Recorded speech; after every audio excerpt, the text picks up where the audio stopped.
Samantala, sa darating po na Biyernes, 1 taon na ang utos ng LTFRB na suspensyon sa pagbibigay ng bagong prangkisa ng mga Uber at Grab driver na gustong pumasada. Panawagan po ng ilang samahan, bawiin na ito para sila'y makapaghanap buhay.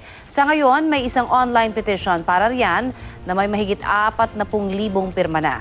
Ang mainit na balita, hatid ni Steve Dailisan.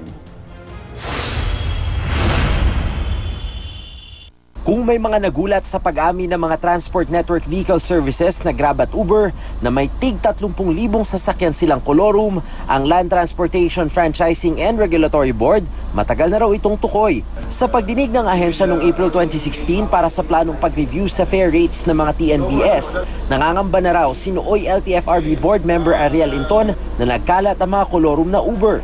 Sa halos 12,000 raw kasing nag-apply ng Provisional Authority, mahigit 5,000 lang ang napagbigyan. Pero pagsisiguro noon ng Uber, tinanggal nila sa kanilang sistema mga hindi nabigyan ng PA. July 2016, naglabas ng memorandum ang LTFRB na nagsususpinde sa pagtanggap ng aplikasyon ng mga karagdagang TNVS driver. Kailangan pa raw kasing plansyahin ng mga pulisya at iba't ibang issue sa pagbibigay ng prangkisa sa mga TNVS. Isa na rito ang nooy inirereklamong surge pricing ng Uber at Grab. Pero dati nang sinabi ng mga TNVS na handa silang sumailalim sa regulation ng LTFRB.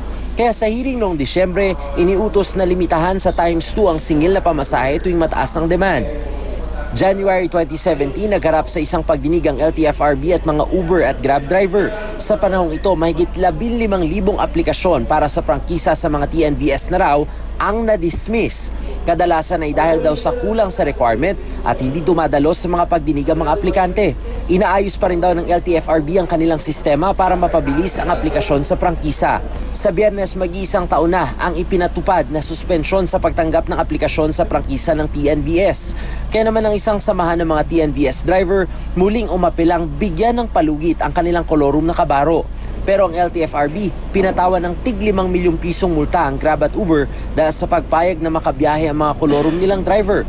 Ang Grab, magpapatuloy pa rin daw sa operasyon dahil hindi naman daw binawi ang kanilang accreditation. Susubukan din daw nilang iapela ang pinataw na parusa. Nangako naman ang Uber na babayaran ang multa. Steve Dailisan, GMA News.